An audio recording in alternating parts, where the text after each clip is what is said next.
বাঙালি ভাবুকের জাত, বাঙালি কৃপণ নয়। একদিন যখন সে বুঝবে, তার যথা সর্বস্ব এনে আমাদের হাতে ঢেলে দেবে। শরৎচন্দ্র চট্টোপাধ্যায়কে এই কথাগুলি বলেছিলেন দেশবন্ধু চিত্তরঞ্জন দাস। বাঙালি দিতে জানে, বাঙালি সংকীর্ণ নয়। মমতা বন্দ্যোপাধ্যায়ের সুবিধাবাদ এবং ভোট ব্যাংকের রাজনীতি বাঙালিকে সংকীর্ণতা শেখাচ্ছে, সংকীর্ণ আঞ্চলিকতায় বেঁধে ফেলছে। ক্ষতি হচ্ছে, নষ্ট হয়ে যাচ্ছে বাংলা এবং বাঙালির ঐতিহ্য। দায়ী মমতা বন্দ্যোপাধ্যায় তো বটেই, সঙ্গে রয়েছে বাম দলগুলিও। মমতা বন্দ্যোপাধ্যায়ের সুবিধাবাদী সংকীর্ণ আঞ্চলিক রাজনীতি কি বাঙালিকে ভারতীয়ত্ব বোধ থেকে বিচ্ছিন্ন করে আলাদা একটা দ্বীপ বানাতে চাইছে? বাঙালির অস্মিতা কি আজ দিদির সংকীর্ণ আঞ্চলিকতার খাঁচায় বন্দি? জানুন এক বিস্ফোরক সত্য, দেখুন আজকের ভিডিও। নমস্কার, আমি শুভ্র চট্টোপাধ্যায় আর আপনারা দেখছেন মাধ্যম। আমাদের চ্যানেলটি সাবস্ক্রাইব করুন, পাশের বেল আইকনটি টিপে দিন যাতে আমাদের কোনো বিশ্লেষণাত্মক ভিডিও আপনার মিস না হয়। আমাদের এই লড়াই সত্যের পক্ষে, বাঙালির চিরন্তন ঐতিহ্যের পক্ষে। যে কথা বলছিলাম, মমতা বন্দ্যোপাধ্যায়ের মতো কখনোই বাঙালিকে আঞ্চলিকতার বন্ধনে, সংকীর্ণতার বন্ধনে আষ্টে পিষ্টে বেঁধে রাখার প্রয়াস কখনো করা হয়নি। বঙ্কিমচন্দ্র চট্টোপাধ্যায় থেকে রবীন্দ্রনাথ ঠাকুর প্রত্যেকের লেখাতেই স্থান পেয়েছে রাজস্থানের রাজপুত এবং মহারাষ্ট্রের মারাঠাদের বীরত্ব গাথা। এমনকি স্বামী বিবেকানন্দের বাণীও ছিল ভারতবর্ষকে জাগ্রত করার জন্য। 1897 সালে স্বামীজি বলেছিলেন, আগামী 50 বছর আমাদের আরাধ্য হোক ভারত মাতা। বাঙালি বিবেকানন্দকে আমেরিকা যেতে সবচেয়ে বেশি সাহায্য করেছিলেন খেতড়ির রাজা অজিত সিং। খেতড়ি হলো রাজস্থানে। সংকীর্ণ আঞ্চলিকতার কোনো চিহ্নই কোনো বঙ্গ সন্তানের মধ্যে কখনো দেখা যায়নি। বাংলার মহাপুরুষ এবং মনীষীদের মধ্যেও দেখা যায়নি, কিন্তু এই প্রবণতা বর্তমানকালে দেখা যাচ্ছে। অত্যন্ত সূক্ষ্মভাবে সংকীর্ণ আঞ্চলিকতার এই ন্যারেটিভ সেট করছে বামপন্থীরা এবং তা ইমপ্লিমেন্ট করছে তৃণমূল কংগ্রেস। হিন্দু উৎসবগুলিকেও এভাবে বিভাজনের মধ্যে আনা হচ্ছে। এই যেমন ধরুন, কেউ গণেশ পুজো করলে বলা হচ্ছে এটা মহারাষ্ট্রের সংস্কৃতি, কিন্তু গণেশের মা দেবী দুর্গা তিনি আবার বাঙালি হয়ে যাচ্ছেন। আবার রামনবমী যদি কেউ পালন করছেন, তাকে বলা হচ্ছে রাম বাঙালি নন, রাম তো উত্তরপ্রদেশের। কিন্তু সেই রামচন্দ্রের শুরু করা দুর্গাপূজা আবার বাঙালির উৎসব হয়ে উঠছে। সবচেয়ে বড় কথা হচ্ছে, ভগবান শিব তাকেও আবার দুই ধরনের বানানো হচ্ছে, যেন একটা বাঙালি শিব আর একটা অবাঙালি শিব। বাঙালি শিব কেমন হবে না, বাঙালি শিবের ভুঁড়ি থাকবে আর অন্যান্য জায়গায় থাকবে না। এভাবে আমাদের ভগবান মহাদেবকেও সংকীর্ণ আঞ্চলিকতার মধ্যে ফেলা হচ্ছে। এই সংকীর্ণ আঞ্চলিকতার মাধ্যমে একেবারে কুঠারাঘাত করা হচ্ছে দেশের সনাতন সংস্কৃতিকে, দেশের সনাতন ঐতিহ্যকে। বাঙালি জাতিকে ভারতীয়ত্ব বোধ থেকে পৃথক করে রাখার এটা একটা কৌশল। এই কৌশল শুধুমাত্র ভোট ব্যাংকের স্বার্থে, আঞ্চলিকতার উপর ভর করে যেন ভোটে জেতা যায়, ব্যাস এটুকুই শুধু চায় এরা। এর থেকে বড় সাম্প্রদায়িকতা আর কিছু হতে পারে বলে অন্তত আমার মনে হয় না। মনে পড়ে স্বামী বিবেকানন্দের সেই বিখ্যাত বাণী, হে ভারত ভুলিও না নিচু জাতি, মূর্খ, দরিদ্র, অজ্ঞ, মুচি, মেথর, তোমার রক্ত তোমার ভাই। হে বীর, সাহস অবলম্বন করো, সদর্পে বলো আমি ভারতবাসী, ভারতবাসী আমার ভাই। এখানে সব কিছুই ভারতবর্ষকে নিয়ে, সব কিছুই ভারতবাসীকে নিয়ে, সব কিছুই ভারতীয়ত্ব বোধকে নিয়ে। স্বামী বিবেকানন্দের স্বপ্ন ছিল ভারতবর্ষকে নিয়ে। তিনি ভারতের যুব সমাজকে জাগ্রত করতে চেয়েছিলেন গোটা ভারতবর্ষে। সাহিত্য সম্রাট বঙ্কিমচন্দ্র চট্টোপাধ্যায়ের রচনাগুলো যদি আপনারা পড়েন, তাহলে সেখানে দেখবেন যে ভারতীয় ইতিহাস একটা প্রধান ভিত্তি ছিল। তিনি কখনো নিজের লেখাকে সংকীর্ণ আঞ্চলিকতার মোড়কে দেননি। রাজসিংহ বলুন কিংবা দুর্গেশ নন্দিনী, সাহিত্য সম্রাট রচিত এই দুই উপন্যাসে রাজপুত চরিত্রের সমাবেশ লক্ষ্য করা গেছে এবং তাদের বীরত্ব গাথা নিয়েই আলোচনা করা হয়েছে। কোনো সংকীর্ণতা নয়, সারা ভারত এক সূত্রে বাঁধা। রাজপুতরা ভারতীয়, তাদের বীরত্ব আমাদের মুগ্ধ করে এবং সেখান থেকেও আমাদের অনেক কিছু শেখার আছে। এটাই চেয়েছিলেন বঙ্কিমচন্দ্র চট্টোপাধ্যায়। তাহলে একবার ভাবুন, আজ যদি বঙ্কিমচন্দ্র চট্টোপাধ্যায় বেঁচে থাকতেন, তাহলে তাঁর লেখা নিয়েও প্রশ্ন তুলত বাম কমরেড বা এই তৃণমূল সমর্থকরা। তারা হয়তো বলতো, বাংলার মাটিতে বসে রাজস্থানের বীরদের নিয়ে কেন লেখা হবে? আর কি করতো তারা? ভারতীয়ত্ব বোধ আর সনাতন সংস্কৃতি যে অভিন্ন, সেটাই প্রতিফলিত হয়েছে আনন্দমঠ উপন্যাসে। তাই আনন্দমঠ বামপন্থীদের কাছে আজও সাম্প্রদায়িক হয়ে রয়েছে। বামপন্থা মানেও আঞ্চলিকতার নামে বিষ ঢালা আর আন্তর্জাতিকতাবাদের নামে কিছু গণহত্যাকারী যেমন লেনিন কিংবা স্ট্যালিনকে বাংলার হিরো বানানোর প্রয়াস। আজও বাংলার বুকে কত লেনিন সরণি পাওয়া যায়, সেখানে বাঙালি অস্মিতা ক্ষুণ্ণ হয় না, কিন্তু রামের পুজো করলেই যাদবপুর কিংবা কলকাতা বিশ্ববিদ্যালয়ে বাধা দেন এই বামপন্থীরা। এবার আপনাদের বলি বাঙালি লেখক রমেশচন্দ্র দত্তের কথা। তাকে অর্থনৈতিক জাতীয়তাবাদের পথিকৃৎ বলা হয়। রমেশচন্দ্র দত্ত একজন হিন্দু জাতীয়তাবাদী ছিলেন এবং তিনি 1899 সালে কংগ্রেসের সভাপতিও হয়েছিলেন। তার একটি গ্রন্থ নিয়ে আমি কথা বলবো, সেটা হচ্ছে মহারাষ্ট্র জীবন প্রভাত। যে সমস্ত দর্শক বন্ধুরা এখনো পর্যন্ত পড়েননি এই বইটা, তাদের কাছে আমার অনুরোধ থাকবে আপনারা একবার এই বইটি পড়ুন। মহারাষ্ট্র জীবন প্রভাতে শিবাজী মহারাজের ইতিহাস এবং কর্মকাণ্ড একেবারে রোমাঞ্চকরভাবে লেখা হয়েছে। এই উপন্যাসে রমেশচন্দ্র দত্ত শিবাজীর নাম রেখেছেন শিবজি। বাংলার বিপ্লবী আন্দোলনের অবশ্য পাঠ্য গ্রন্থ ছিল এই মহারাষ্ট্র জীবন প্রভাত। বলতে পারেন বাঙালি বিপ্লবীরা যেমন গীতা পড়তেন, সেরকমভাবেই গৌগ্রাসে গিলতেন এই উপন্যাসটি। এখান থেকেই বাঙালি বিপ্লবীরা প্রেরণা পেতেন দেশমাতৃকাকে স্বাধীন করার।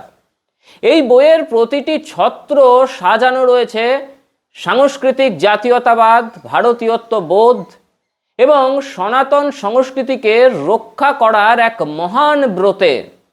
বাঙালি কৃতি সন্তান রমেশচন্দ্র দত্ত লিখে দিলেন মারাঠাদের বীরত্বগাথা। এখানে নেই কোনো সংকীর্ণতা। আর তার লেখা বই পড়তে লাগলেন বাঙালি বিপ্লবীরা। তাহলে ভাবতে পারেন আপনারা তৃণমূল বাম সমর্থকদের কাছে কত বড় অপরাধ করেছিলেন এই রমেশচন্দ্র দত্ত। এই রমেশচন্দ্র দত্তের আরও একটি কালজয়ী উপন্যাস রাজপুত জীবন সন্ধ্যা। এটাও একইভাবে রাজপুতদের বীরত্বগাথা নিয়ে লেখা।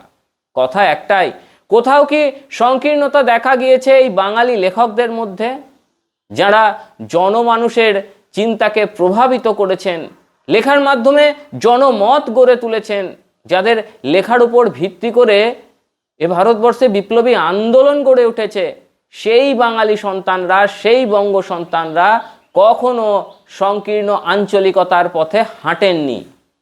কিন্তু আজ শুধুমাত্র ভোটের স্বার্থে বাঙালিকে বাংলার মধ্যে বেঁধে রাখার চেষ্টা চলছে, আঞ্চলিকতায় বেঁধে রাখার চেষ্টা চলছে। এই সংস্কৃতি বাংলার নয়, এই সংস্কৃতি বাংলার হতে পারে না। এই ধরনের সংকীর্ণ আঞ্চলিকতার নিম্ন রুচিবোধকে কখনো মর্যাদা দেননি কোনো বাঙালি লেখক, কোনো বাঙালি মনীষী কিংবা কোনো বাঙালি মহাপুরুষ। তবু আজ এই আঞ্চলিকতার অস্ত্রের ব্যবহার দেখা যাচ্ছে। বাঙালি সন্তান শ্যামাপ্রসাদ মুখার্জির কথা মনে পড়ে আপনাদের? কাশ্মীরের অখণ্ডতার আন্দোলন করতে গিয়ে নিজের প্রাণ বিসর্জন দেন এই মহামানব। একটা খুব চেনা কবিতা আবৃত্তি করে আপনাদের শোনাই।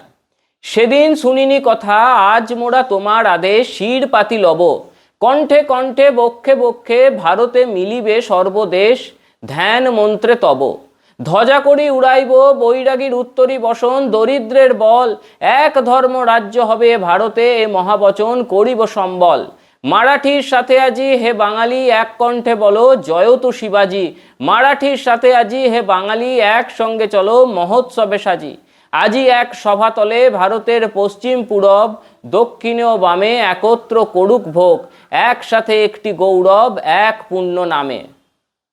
শিবাজি উৎসব কে লিখেছিলেন? রবীন্দ্রনাথ ঠাকুর। এখানে এই লাইনগুলো সত্যিই কত গুরুত্বপূর্ণ। মারাঠির সাথে আজি হে বাঙালি এক কণ্ঠে বলো, জয়তু শিবাজি, মারাঠির সাথে বাঙালি একসঙ্গে চলো, মহোৎসবে সাজি। অর্থাৎ এখানেও সংকীর্ণ আঞ্চলিকতার কোনো কিছু রাখেননি কবিগুরু রবীন্দ্রনাথ ঠাকুর। সংকীর্ণ আঞ্চলিকতায় তো অত্যন্ত নিম্ন রুচির বিষয়। কবি, সাহিত্যিক, মহাপুরুষদের বাণী এবং কবিতায় তা কখনো ঠাঁই পায়নি, পাওয়া উচিত নয়। তবে আজ কেন আমরা আলাদা হব রাজস্থান থেকে? কেন আমরা আলাদা হব মহারাষ্ট্র থেকে? কেন আমরা আলাদা হব উত্তরপ্রদেশ থেকে? ভারতীয় ক্রিকেট দল বিশ্বকাপে জিতলে গোটা ভারতের মতো আমরাও তো আনন্দে মাতি। অপারেশন সিঁদুরে পাকিস্তান চূর্ণ বিচূর্ণ হলে আমরাও এখানে মহোৎসবে সামিল হই। আবার পেহেলগাঁওয়ে যখন জঙ্গিরা ধর্মের নামে হত্যালীলা চালায় তখন সেই ব্যথায় আমরাও ব্যথিত হই। এটাই তো জাতীয়তাবাদ। প্রত্যেক ভারতীয়র সঙ্গে প্রত্যেক ভারতবাসীর এই অন্তরের টান এবং সাংস্কৃতিক মেলবন্ধনেই শক্তিশালী হয় আমাদের ভারতবর্ষ। আর এই শক্তিকে ভাঙার জন্য সর্বদা প্রয়াস করে যাচ্ছে সংকীর্ণ আঞ্চলিকতা, এবং এগুলো খুব সূক্ষ্মভাবে করা হচ্ছে। তাই মাঝে মাঝে সন্দেহ হয় শুধুমাত্র ভোটে জেতার জন্য কি এই আঞ্চলিকতাকে ব্যবহার করা হচ্ছে, নাকি ভারতকে দুর্বল করার জন্য কোনো বিদেশি শক্তি এতে ইন্ধন যোগাচ্ছে। ন্যাশনাল অ্যান্থেমে প্রতিফলিত হয়েছে আমাদের জাতীয় জীবন, আমাদের জাতীয়তাবাদ। প্রত্যেকটি স্কুলের প্রেয়ার লাইনে প্রার্থনায় ন্যাশনাল অ্যান্থেম গাওয়া হয়। যে কোনো ক্রিকেট বা ফুটবল মাঠে ভারতীয় দল যখন অংশগ্রহণ করে তখনও ওই ন্যাশনাল অ্যান্থেম গাওয়া হয়। এই গানের মাধ্যমে প্রায় প্রত্যেকটি ভারতীয় প্রদেশকে ছুঁয়ে গিয়েছেন রবীন্দ্রনাথ ঠাকুর। কোনো সংকীর্ণতা নেই, কোনো আঞ্চলিকতা নেই। তাহলে শুধুমাত্র ভোট ব্যাংকের স্বার্থে আঞ্চলিকতার ইস্যুকে জিয়ে রাখা হচ্ছে। মানে রবীন্দ্রনাথ ঠাকুরের যে ভাবনা, ভারতীয় বাঙালি মহাপুরুষদের যে আদর্শ, সেটাকে কি অবমাননা করা হচ্ছে না? আবার ঋষি অরবিন্দ ঘোষের কথা না বললেই নয়। বিপ্লবীদের গুরু ঋষি অরবিন্দ ঘোষ জেল থেকে মুক্তি পাওয়ার পরে 1909 সালে উত্তরপাড়ায় বক্তব্য রাখেন, যা আজও ইতিহাসে উত্তরপাড়া অভিভাষণ নামে খ্যাত। সেখানে তিনি বলেন, যখন যখন সনাতন ধর্মের উত্থান হবে তখন তখন ভারতবর্ষেরও উত্থান হবে। সনাতন ধর্মের পতন হলে ভারতবর্ষের পতন হবে।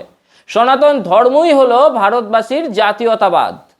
অর্থাৎ ঋষি অরবিন্দ ঘোষ একজন বাঙালি বিপ্লবী, তাঁর কথাতেও স্পষ্ট যে সব কিছুর ঊর্ধ্বে জাতীয়তাবাদ, এবং সেই জাতীয়তা বোধের সঙ্গে কোনোভাবেই কোনো কিছুর সঙ্গে তা আপোষ করা যায় না।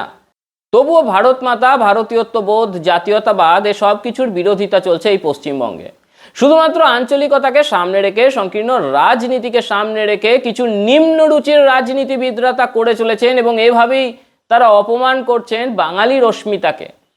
আপনার কি মনে হয় বর্তমানে তৃণমূল তথা বাম দলগুলির এই প্রাদেশিক রাজনীতি বাঙালির মনীষীদের আদর্শের অবমাননা করছে না? সংকীর্ণ আঞ্চলিকতা কি সত্যিই আমাদের ঐতিহ্যের পরিপন্থী নয়? আপনার মূল্যবান মতামত কমেন্ট বক্সে অবশ্যই জানান। ভিডিওটি ভালো লাগলে শেয়ার করুন, এবং এই ধরনের তথ্য সমৃদ্ধ রাজনৈতিক ও ঐতিহাসিক বিশ্লেষণের জন্য আমাদের চ্যানেলটি সাবস্ক্রাইব করে পাশে থাকুন। বন্দে মাতরম, ভারত মাতা কি জয়।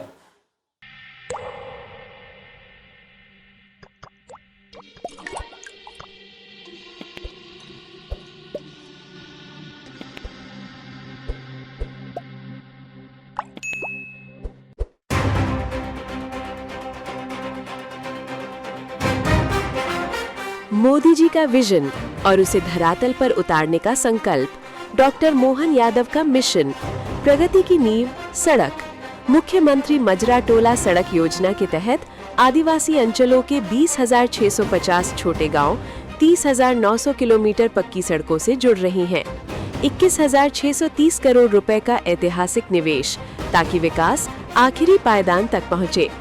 राष्ट्रीय राजमार्ग प्राधिकरण और मध्य प्रदेश सड़क विकास निगम के बीच 1 लाख करोड़ रुपए का MOU, लगभग 4,000 किलोमीटर नई सड़कों का निर्माण मध्य प्रदेश भारत की ग्रोथ लाइन पर। प्रधानमंत्री ई-बस सेवा योजना के अंतर्गत 550 से अधिक शहरी ई-बसें, स्वच्छ परिवहन, स्मार्ट मध्य प्रदेश। प्रधानमंत्री नरेंद्र मोदी के नेतृत्व में सतना, दतिया और रीवा एयरपोर्ट का शुभारंभ। अब मध्य प्रदेश हवा में भी तेज। इंदौर मेट्रो शुरू, भोपाल मेट्रो जल्द।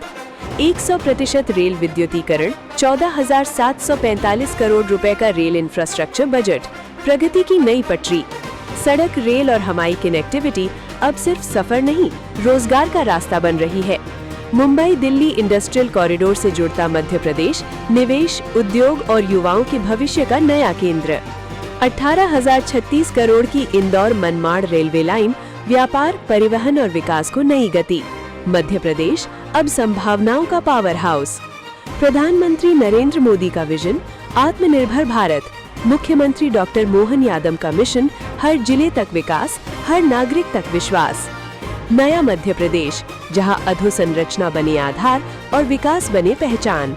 विकास, विश्वास, भविष्य।